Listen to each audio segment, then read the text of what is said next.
ஒரு காலத்துல இந்த 10 பேர் சரியானவங்க இல்ல. அநியாயமாக தங்கள் சகோதரனான யோசேப்பை விற்று போட்டார்கள். அந்த அளவுக்கு துன்மார்க்கர்கள் அவர்கள். அதனால்தானே அவர்களை பார்த்தபோது யோசேப்புக்கு ஒரு கேள்வி, இவர்களை அநியாயமாய் விற்று போட்டவர்கள். அப்படி விற்கப்பட்ட நானோ தேவனுடைய மகா கிருபையினாலே உயர்த்தப்பட்டிருக்கிறேன். இவர்கள் எல்லோருக்கும் ஆகாரம் கொடுக்கிற ஸ்தானத்துக்கு தேவன் என்னை உயர்த்தி இருக்கிறார். ஆனால் இன்று இவர்கள் பிச்சை எடுக்கும் நிலைமையில் இருக்கிறார்கள். ஒருவேளை இவர்களுக்குள் ஒரு மாற்றம் வரும் என்றால் இவர்களை நான் ஆசீர்வதித்து விடுவேன், ஐஸ்வர்யவான்களாக்கி விடுவேன், உன்னதமான ஒரு ஸ்தானத்திலே இவர்களை நான் வைத்துக் கொள்வேன். ஆனால் துன்மார்க்கர்களை ஆசீர்வதிக்க கூடாதே, பாவிகளை உயர்த்துதல் சரியில்லையே. எனவே பரீட்சை வைக்கலாம். உண்மையாகவே இந்த பரீட்சையில் இவர்கள் ஒருவேளை பாஸ் ஆனால் இவர்களுக்கு எந்த குறையும் இல்லாமல் நான் பார்த்துக் கொள்வேன். உண்மையாக தேவன் உனக்கு வைக்கும் பரீட்சையில் நீ பாஸ் ஆனால் தேவன் உனக்கு எந்த குறைவும் இல்லாமல் பார்த்துக் கொள்வார். பசி என்கிற பரீட்சையை உனக்கு வைப்பார். அதற்கு பிறகு திருப்தி என்கிற பரீட்சையையும் வைப்பார். இன்று அவர்கள் திருப்தியாக இருப்பதினாலே என்ன செய்ய போகிறார்கள்? நமக்கு என்னப்போ, நமக்கு தேவையானதெல்லாம் இப்ப இருக்கு, நம்ம வயிறு நிறைஞ்சிரும், நம்ம சுகமா இருக்கிறோம், நமக்கு ஆகாரம் இருக்கு. அவனுக்கு பிரச்சனை வந்தா நம்ம என்ன செய்ய முடியும்? அவனுக்கு பிரச்சனை வந்தா நமக்கு என்ன என்று ஒருவேளை அவர்களுக்கு இருக்கிற திருப்தியின் அடிப்படையில மனிதாபிமானத்தை இழந்து விடுவார்களா? அல்லாவிட்டால் ஆகாரத்தை விட ஆவிக்குரிய நடத்தை, ஆகாரத்தை காட்டிலும் அரவணைப்பு அன்பு, ஆகாரத்தை காட்டிலும் பாச நேசம், இவைகள்தான் விலையேற பெற்றவை என்று சொல்லி தம்பிக்காக அவர்கள் நிற்பார்களா? பார்க்கலாம். ஒருவேளை உண்மையாகவே தங்கள் தம்பிக்காக அவர்கள் நிற்பார்கள் என்றால் பெரிய மாற்றம் வந்திருக்கிறது என்று அர்த்தம். அடுத்த கேள்விக்கு அங்கு இடமே இல்லை. எந்த குறையும் இல்லாமல் நான் அவர்களை பார்த்துக் கொள்வேன். இது பரீட்சை. என்ன நடந்தது? 11 பேரும் திரும்ப வந்து விட்டார்கள். அவர்கள் தம்பியான பென்யமீனை விட்டு விடாதபடி. ஒரு காலத்தில் அவங்க அப்படி செஞ்சிருவாங்க. யோசேப்பு அப்படித்தான் அங்க விட்டுட்டாங்க. ஆனா இன்னைக்கு திரும்பி வந்துட்டாங்க. இப்போ ஜாக்கிரதையா கவனிங்க. எதற்காக இயேசு கிறிஸ்து யூத கோத்திரத்திலே பிறந்தார்? எதற்காக இயேசு கிறிஸ்து யூத ராஜசிங்கம் என்று அழைக்கப்பட்டார்? ஒரு அற்புதமான சத்தியத்தை இன்று நாம் தியானிக்கப் போகிறோம். ஜாக்கிரதையா கவனிங்க ஃப்ரெண்ட்ஸ். அவர்கள் எல்லோரும் திரும்ப வந்து விட்டார்கள் பட்டணத்திற்கு. அப்பொழுது யூதாவும் அவன் சகோதரரும் யோசேப்பின் வீட்டுக்கு போனார்கள். யோசேப்பு அதுவரையும் அங்கே இருந்தான். அவனுக்கு முன்பாக தரையிலே விழுந்தார்கள். இது ஒரு தடவை இல்லைங்க, இது 3வது தடவை அப்படி தரையில விழுந்து வணங்கினாங்க. தேவன் என்ன வாக்குத்தத்தம் கொடுத்தாரோ, தேவன் யோசேப்புக்கு என்ன தரிசனத்தை கொடுத்தாரோ, ஒரு முறை மட்டும் அதை நிறைவேற்றவில்லை, பல முறை அதை நிறைவேற்றிக் கொண்டே இருந்தார். சகோதரனே சகோதரி, அதைத்தான் சொல்ல வரேன். தேவன் உனக்கு வாக்கு பண்ணுவார் என்றால் தம்முடைய வாக்கு தத்தத்தை ஒரு முறை அல்ல, நிறைவேற்றிக் கொண்டே இருப்பார். தொடர்ந்து நிறைவேற்றிக் கொண்டே இருப்பார், நிறைவேற்றிக் கொண்டே இருப்பார். இங்க 3வது தடவைங்க விழுந்து வணங்குறாங்க. என்னுடைய அரிக்கட்டு நின்று கொண்டிருக்கிறது, உங்கள் அரிக்கட்டுகள் எல்லாம் வந்து என்னை வணங்கியது என்று சொன்ன ஒரே காரணத்துக்காக யோசேப்பை அன்று விற்று போட்டார்களே, பகை கொண்டு துவேஷம் கொண்டு. ஆனா இப்ப என்ன செய்யறாங்க? பிராக்டிக்கலா அதைத்தான் செய்யறாங்க. அந்த 10-11 அரிக்கட்டுகளும் வந்து யோசேப்புக்கு முன்பாக விழுந்து வணங்கியது. தொடர்ந்து என்ன நடந்தது? யோசேப்பு அவர்களை நோக்கி, நீங்கள் என்ன காரியம் செய்தீர்கள்?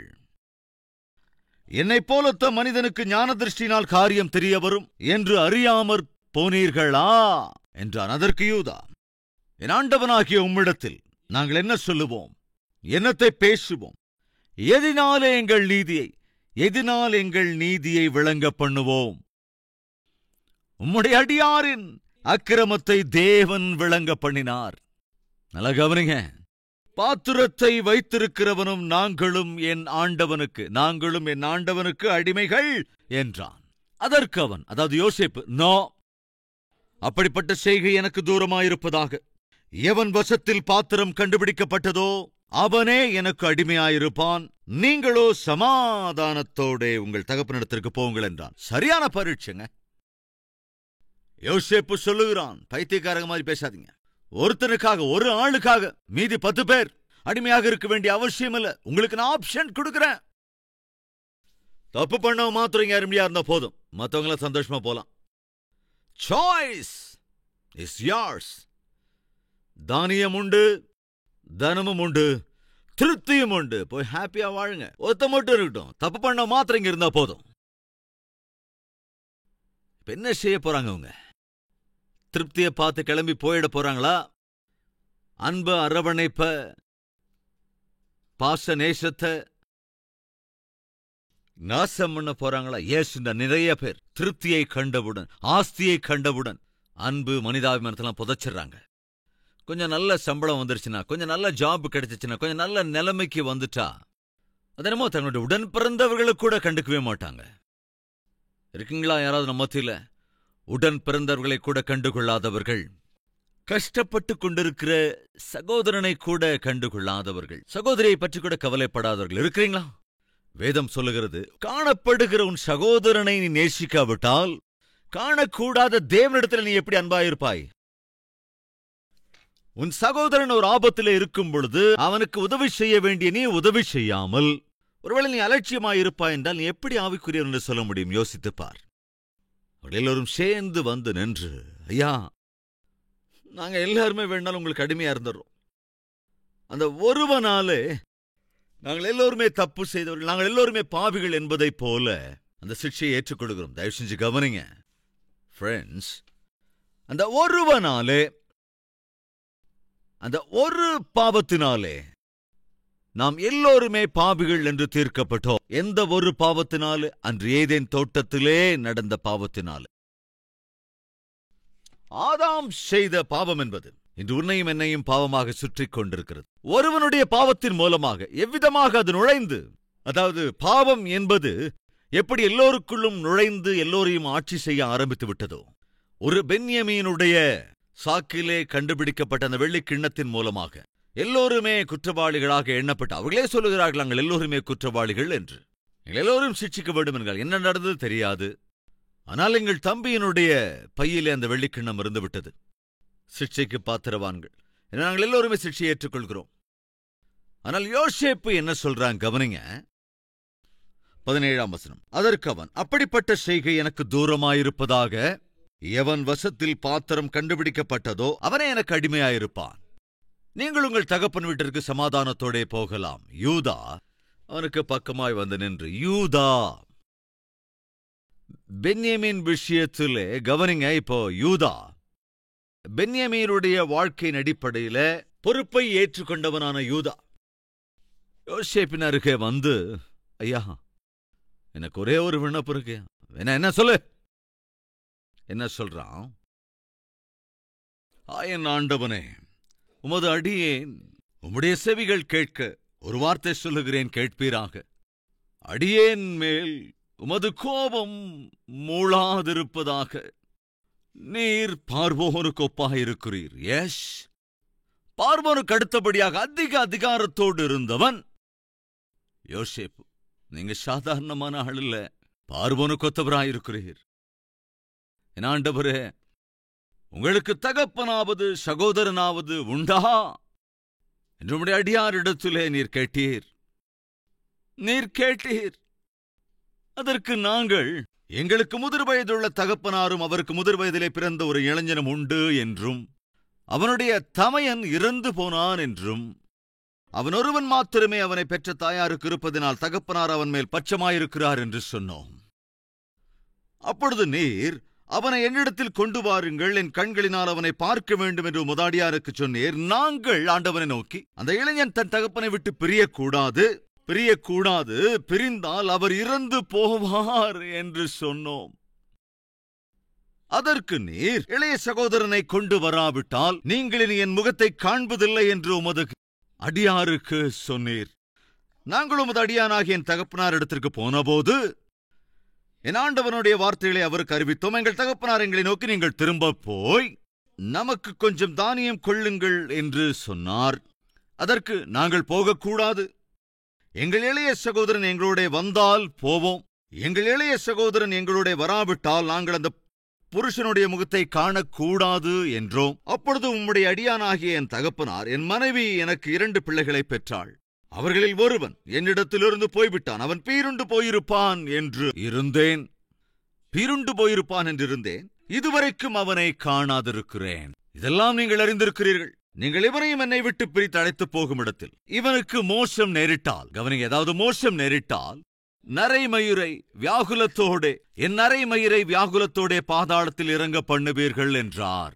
ஆகையால் இளையவனை விட்டு நான் என் தகப்பனாகிய உமது அடியானிடத்தில் போனால் அவருடைய ஜீவன் இவனுடைய ஜீவனோட ஒன்றாய் இணைக்கப்பட்டிருக்கிறபடியினால் அவர் இளையவன் வரவில்லை என்று அறிந்த மாத்திரத்தில் இறந்து போவார். அதாவது இளையவன் எங்களோட வரவில்லை என்று அவர் அறிகிற வேளையிலே தகப்பனார் இறந்து விடுவார்.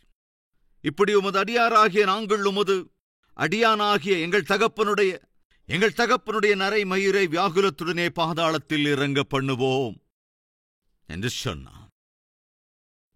தயவு செஞ்சு கவனிங்க. யூதா சொல்லுகிறான், ஐயா, நாங்க ரொம்பவே பயங்கரமான இக்கட்டுக்குள்ள பயங்கரமா மாட்டிக்கிட்டு இருக்கோம் ஐயா. எங்க தம்பியை விட்டுட்டு போனா நாங்க உயிரோடு இருப்போம், எங்களால பிழைச்சிக்க முடியும். தேவையான அளவுக்கு தானியம் கொடுத்திருக்கீங்க, பணமும் கொடுத்துட்டீங்க, நாங்க திரும்பி போக முடியும். எங்க சுகத்தை, எங்களுடைய சௌக்கியத்தை, எங்களுடைய சுயநலத்தோட ஒருவேளை நாங்க பாத்துக்கிட்டு கிளம்புனா சுகமா எங்களால போயிட முடியும். தம்பியை எங்க விட்டுட்டு போக முடியும். என்ன, நாங்க அங்க போனதுக்கு அப்புறம் எங்க அப்பா இறந்து போயிடுவார். என் தகப்பனார் இருந்தால் எனக்கு என்ன, எங்கள் தம்பி செத்தால் எங்களுக்கு என்ன என்று ஒருவேளை நினைத்திருப்போம் என்றால் அந்த காரியங்கள் எல்லாம் எங்களுக்கு ஓகே. ஆனால் அப்படிப்பட்ட மனசு எங்களுக்கு இல்லையா? யூதா சொல்லுகிறான், அப்படிப்பட்ட மனசு எங்களுக்கு இல்லையா? ஒரு காலத்தில் இருந்ததில்ல, அது 20 வருஷத்துக்கு முன்னால. ஒரு காலத்தில் துன்மார்க்கர்கள் அல்லவா, அது 20 years back. என் அன்பு சகோதர சகோதரிகளே, மாற்றம், யூதாவுக்குள் மாற்றம். 20 years back யோசேப்பை 20 வெள்ளி காசுகளுக்காக விற்று போட்டார்கள். அதே யூதா இப்ப வந்து யோசேப்பு கிட்ட என்ன சொல்றான் கவனிங்க. ஐயா, நீங்க எதுவும் நினைச்சுக்கலன்னா எனக்கு ஒரே ஒரு வேண்டுகோள் நான் கேட்கலாமா? சொல்லுங்க. என்ன அற்புதமான வார்த்தையை சொல்லுகிறான், மேன்மையான வார்த்தைகளை பேசுகிறான். 32வது வசனம், உமது அடியானாகிய நான் என் தகப்பனுக்கு உத்தரவாதி, அன்றியும் நான் இவனை உம்மிடத்திற்கு கொண்டு வராவிட்டால் நான் எந்நாளும் உமக்கு முன்பாக குற்றவாளியாயிருப்பேன் என்று அவருக்கு சொல்லியிருக்கிறேன். இப்படி இருக்க இளையவன் தன் சகோதரரோட கூட போக விடும்படி மன்றாடுகிறேன். உம்முடைய அடியானாகிய நான் இளையவனுக்கு பதிலாக இங்கே என் ஆண்டவனுக்கு அடிமையாயிருக்கிறேன். இளையவனை விட்டு எப்படி என் தகப்பனிடத்துக்கு போவேன்? போனால் என் தகப்பனுக்கு நேரிடும் தீங்கை நான் எப்படி காண்பேன் என்றான்.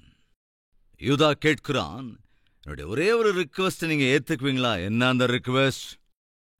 என் தம்பியாகிய பென்யமீனுக்கு பதிலாக நான் அந்த சிக்ஷையை ஏற்றுக்கொள்கிறேன். எப்படி தப்பு நடந்ததோ தெரியாது, ஆனா தப்பு நடந்து போச்சு. இந்த தப்புக்கான சிக்ஷைய நான் ஏத்துக்கிறேன். என்னுடைய வாழ்நாள் முழுக்க உம்மண்டையில அடிமையாக வேலையாளாக நான் இருந்து கொள்ளுகிறேன். என்ன சிக்ஷைங்க ஐயா? நான் தயவு செஞ்சு என் தம்பிய விட்டுடுங்க. எவ்வளவு பெரிய மாற்றம் பாருங்க. இதே யூதா 20 வருடங்களுக்கு முன்பு கள்ளம் கபடமே அறியாத சின்ன யோசேப்பை எவ்வளவு துணிச்சலா விற்று போட்டாங்க. இந்த நீதிமானான யோசேப்பை யூதா 20 வெள்ளிக்காசுகளுக்கு அனாவசியமா விற்று போட்டு விட்டானே அன்று. ஆனால் இன்று அதே யூதா, இன்னைக்கு எவ்வளவு டிரான்ஸ்பர்மேஷன் அவனுக்குள்ள வந்திருக்கு, எவ்வளவு பெரிய மாற்றம் வந்திருக்குன்னா,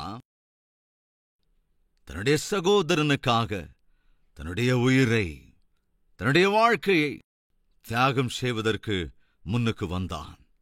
திருப்தியாக இருக்கிறது. ஆனால் அந்த திருப்தியிலே அவர்கள் இடறிவிடவில்லை. தேவையான அளவு ஆகாரம் உண்டு, அந்த ஆகாரத்தோடு ஓடிப்போய் விடவில்லை. ஆகாரம் இருக்கின்ற போதும், தேவையான அளவுக்கு பணம் அவர்களிடத்திலே இருந்த போதும் அதை அதிகமாக அவர்கள் அங்கே பார்க்கவே இல்லை. பின்பு எதை பார்த்தார்கள்? அன்பை, அரவணைப்பை, பாசநேசத்தை. அன்பு சகோதர சகோதரிகளே, உத்தியோகத்தை பார்த்துக்கொண்டோ, பேங்க் பேலன்ஸை பார்த்துக்கொண்டோ, உன்னுடைய சொத்து சுகத்தை பார்த்துக்கொண்டோ ஆவிக்குரியவைகளை, அன்பை, அரவணைப்பை, பாச நேசத்தை தயவு செஞ்சு புதைச்சிடாதீங்க. எப்போ கவனிங்க, யூதா வந்து மன்றாடி, ஐயா ஐயா ஒரு விண்ணப்பம், பென்யமீனுக்கு பதிலா நான் தண்டனை ஏத்துக்கிறேன் ஐயா, என்ன தண்டிச்சிருங்க. அங்க இருக்கிற எங்க தகப்பனார் மரித்து போவது, இங்கே எங்க தம்பி அடிமையா இருக்கிறது, இதெல்லாம் தாங்க முடியாதையா. தேவையான என்னுடைய வாழ்க்கையை நான் பணைய வச்சறையா. என் அன்பு சகோதர சகோதரிகளே, ஏறக்குறைய 2000 ஆண்டுகளுக்கு முன்பு இயேசு கிறிஸ்து இதைத்தான் செய்தார். உன்னையும் என்னையும் ரட்சிப்பதற்காக தம்முடைய மேலான உயிரையே பணயமாக வைத்து விட்டார். நீ அழிந்து போவது அவருக்கு விருப்பமில்லை என்பதனால், நரகத்திற்கு போவது இஷ்டமில்லை என்பதனால், சிட்சிக்கப்பட வேண்டிய உன்னுடைய தரப்பிலே இயேசு கிறிஸ்து தம்மைத்தானே அடிமையின் ரூபம் எடுத்து என்ன சொல்லுகிறார்? உம்முடைய அடிமையாக நான் இருந்து அந்த சிட்சையை ஏற்றுக்கொள்ளுகிறேன். பிலிப்பியருக்கு எழுதின நிருபம் 2வது அதிகாரம் 6வது வசனம். அவர் தேவனுடைய ரூபமாயிருந்தும் தேவனுக்கு சமமாயிருப்பதை கொள்ளையாடின பொருளாக எண்ணாமல், தேவனுக்கு சமமாக இருக்கிற பாக்கியத்தை விடக்கூடாத பாக்கியமாக நினைக்காமல் அவர் என்ன செய்தார்? தம்மைத்தாமே வெறுமையாக்கி அடிமையின் ரூபம் எடுத்து மனுஷர் சாயலானார். அவர் மனுஷ ரூபமாய் காணப்பட்டு மரண பரியந்தம், அதாவது சிலுவையின் மரண பரியந்தமும் கீழ்ப்படிந்தவராகி தம்மைத்தாமே தாழ்த்தினார். ஆதலால் தேவன் எல்லாவற்றிற்கும் மேலாக அவரை உயர்த்தி இயேசுவின் நாமத்தில் வானோர் பூதலத்தோர் பூமியின் கீழானோருடைய முழங்கால் யாவும் முடங்கும்படிக்கும் பிதாவாகிய தேவனுக்கு மகிமையாக இயேசு கிறிஸ்து கர்த்தர் என்று நாவுகள் யாவும் அறிக்கை பண்ணும்படிக்கும் எல்லா நாமத்திற்கும் மேலான நாமத்தை அவருக்கு தந்தருளினார். எல்லோருமே அவரை பணிந்து கொள்ளும்படிக்கு. இதே வார்த்தை 49வது அதிகாரம் ஆதியாகமத்திலே நாம் பார்க்கிறோம். 8வது வசனம். யூதாவே, சகோதரரால் புகழப்படுபவன் நீயே, உன் தகப்பனுடைய புத்திரர் உன்முன் பணிவார்கள். 10வது வசனத்தின் கடைசி வரி, ஜனங்கள் அவரிடத்தில் சேருவார்கள். செங்கோல் யூதாவை விட்டு நீங்குவதுமில்லை. எந்த தீர்க்க தரிசனத்தை யூதாவை குறித்து யாக்கோபு அறிவித்தானோ அதே தீர்க்க தரிசனம் யூதாவின் ராஜசிங்கமாய் உதித்த ஆண்டவராகிய இயேசு கிறிஸ்துவிலே நிறைவேறிற்று. உயிரை பற்றி கூட கவலைப்படாமல் பென்யமீனை காப்பாற்ற அவன் முயற்சி செய்தபோது யூதாவை பார்த்த யோசேப்பால தாங்கவே முடியலங்க. எவ்வளவு பெரிய அற்புதமான மாற்றம் வந்திருக்கு. ஒரு காலத்தில் இதே யூதா தான் என்ன விற்று போட்டான். ஆனா அதே யூதா இந்நாளிலே தன்னுடைய உயிரையே தியாகம் செய்வதற்கும் கூட துணிந்து விட்டான். மாற்றம், உண்மையான மாற்றம். திருப்தியிலும் கூட மனிதாபிமானத்தை காத்துக்கொண்டான். திருப்தியிலும் கூட அன்பை காத்துக்கொண்டான். இந்த அநேகர் வாழ்க்கையில திருப்திதான் அவர்கள் வாழ்க்கையை அழித்துக் கொண்டிருக்கின்றது. திருப்தி அவர்கள் வாழ்க்கையின் அன்பு பாச நேசத்தை குறைத்து போட்டிருக்கிறது. உன் திருப்தி இன்று உனக்கும் உன் சகோதரருக்கும் இருக்கின்ற பந்தத்தை அழித்து போட்டு விட்டது. இது உண்மையா இல்லையா? தேவன் பரீட்சிக்கிறார் உன்னை. உனக்கு ஒரு நல்ல உத்தியோகத்தை, நீ ஆசைப்பட்டபடி கற்ப பலனை கொடுத்து, ஒரு நல்ல நிலையை கொடுத்து, நல்ல அதிகாரத்தை கொடுத்து, ஐஸ்வர்யத்தை கொடுத்து தேவன் பரீட்சிக்கிறாரோ என அவற்றை பெற்றுக்கொண்டு நீ என்ன செய்ய போகின்றாய்? ஆவிக்குரிய நடத்தையை காத்துக்கொள்வாயா? உன் சாட்சியை காத்துக்கொள்வாயா? மனசாட்சியை காத்துக்கொள்வாயா? மனம் திரும்புதலினால் வருகின்ற சந்தோஷத்தை காத்துக்கொள்வாயா? அல்லது இந்த சுகபோகத்திலே மூழ்கி போய் விடுவாயா? என்ன செய்ய போகிறாய்? பரீட்சை. ஒரு ராஜாவினிடத்திலே ஒரு கிறிஸ்தவனை அழைத்துக் கொண்டு வந்தார்கள்.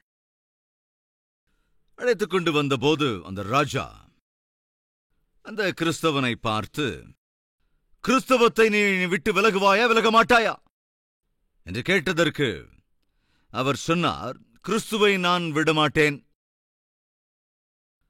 உடனே ராஜா, இவனை அழைத்துக் கொண்டு போய் அக்கினியிலே போட்டு விடுங்கள் என்று சொன்னபோது அப்பா சொன்னா, பக்கத்தில் இருக்கவன், அக்கினியில போட்டா கூட அந்த எரிஞ்சுக்கிட்டே ஆண்டவரை துதிப்பாருங்க இந்த ஆளு.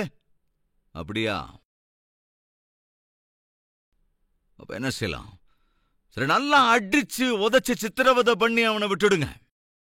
அப்ப அதே ஆள் சொன்னா, நாம் அடிக்கிற ஒவ்வொரு அடிக்கும் இந்த ஆளு ஸ்தோத்திரம் ஸ்தோத்திரம் அப்படிங்கிறான். சரி, கொண்டு போட்டுட்டா சீக்கிரமா பரலோகத்துக்கு போய் சேர்ந்துருவான். அப்ப என்னதான் ஏன் சேருது? ஒரே ஒரு வழிதான் ராஜா இருக்கு.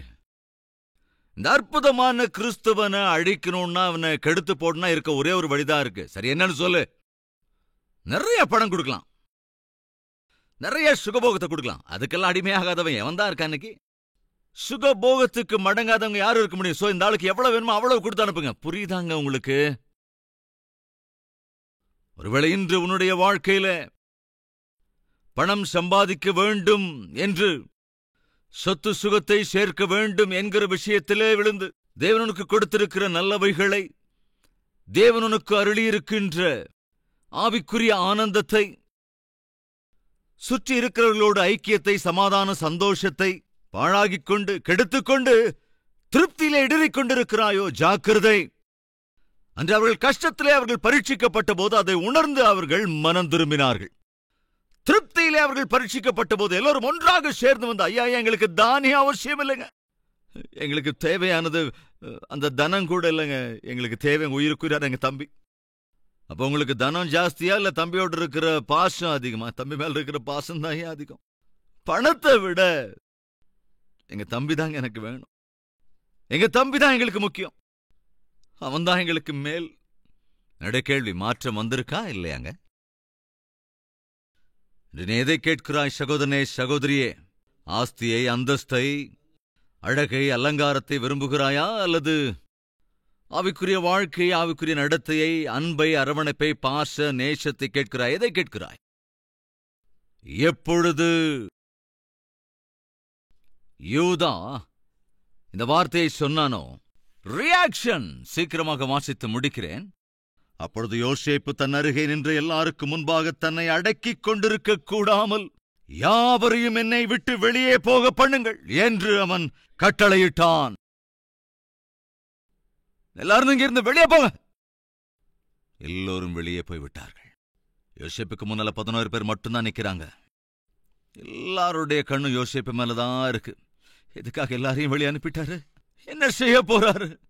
என்ன விபத்து நமக்கு வரப்போகுது அப்படின்னு பயத்தோடு கூட திக்கு திக்கு திக்குன்னு உயிரை கையில பிடிச்சிட்டு அவங்க நின்னுகிட்டு இருக்கிற வேளையில யோசேப்பு சொன்ன வார்த்தை என்ன தெரியுமாங்க? யோசேப்பு தன் சகோதரருக்கு தன்னை வெளிப்படுத்துகையில் ஒருவரும் அவன் அருகில் நிற்கவில்லை. அவன் சத்தமிட்டு அழுதான். அதை எகிப்தியர் கேட்டார்கள், பார்வோன் வீட்டாரும் கேட்டார்கள். யோசேப்பு, கவனிங்க, நான் தான் யோசேப்பு. 11 பேரோட நெஞ்சு அப்படியே நின்னு போற மாதிரி ஆயிடுச்சு. நான் தான் நீங்கள் விற்று போட்ட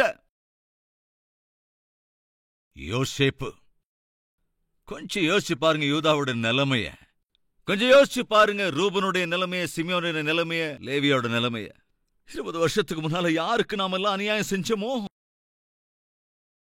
அவனா இவன் இந்த தேசத்தை ஆளுகை செய்கிற பிரதான அதிகாரி. நான் யோசேப்பு. அவர்கள் புரிந்து கொள்கிற விதத்துல, அவங்களோட பாஷையில யோசேப்பு தன்னை அங்கே வெளிப்படுத்தினான். ஃப்ரெண்ட்ஸ், எப்பொழுது தன்னை அவன் வெளிப்படுத்தி காட்டினான் தெரியுமா? பரீட்சையிலே அவர்கள் வெற்றியை சாதித்த போது. சகோதரியே, ஐயா சகோதரியே, கவனிங்க, தேவன் உன்னை பரீட்சிக்கின்றார். கஷ்டங்களுக்குள்ளே தேவன் உன்னை அழைத்துக் கொண்டு போய் பரீட்சிக்கிறார்.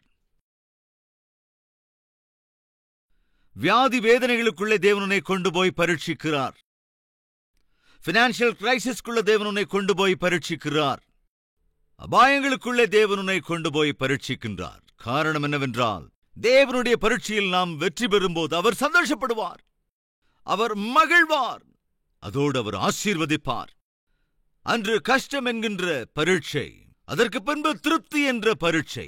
அந்த திருப்தி என்ற பரீட்சையில யூதா மற்றும் சகோதரர்கள் பாஸான போது அவன் தன்னைத்தானே வெளிப்படுத்தி காட்டினான். நான் நம்புகிறேன் தேவன் தம்மை தாமே வெளிப்படுத்தி மிகுந்த நம்பிக்கைக்குரிய நல்ல ஊழியக்காரனே, உனக்கு கொடுத்தவற்றிலே நீ உண்மையாக தொடர்ந்து கொண்டிருக்கின்றாய் என்று தேவனால் சொல்ல முடிந்தால் அது எவ்வளவு நல்லா இருக்கும். அந்த யோசேப்பு தன்னைத்தானே வெளிப்படுத்தி, நான் யோசேப்பு, நீங்கள் எனக்கு தீங்கிழைக்க வேண்டும் என்று நினைத்தீர்கள், ஆனால் தேவன் அவற்றை நன்மையாக மாற்றிவிட்டார். நீங்கள் பயப்பட வேண்டாம். எஸ், எவையெல்லாம் உனக்கு தீங்காக காணப்படுகிறதோ சகோதரனே சகோதரியை கவனி. ஆண்டவர் சந்நிதியிலே வந்து உன்னுடைய மாற்றத்தை நீ காண்பிப்பாய் என்றால், உன்னுடைய ஆவிக்குரிய நடத்தை நீ காண்பிப்பாய் என்றால், தேவன் கட்டாயமாக அவற்றை ஆசீர்வாதமாய் மாற்றுவார். வாருங்கள் ஜெபிக்கலாம்.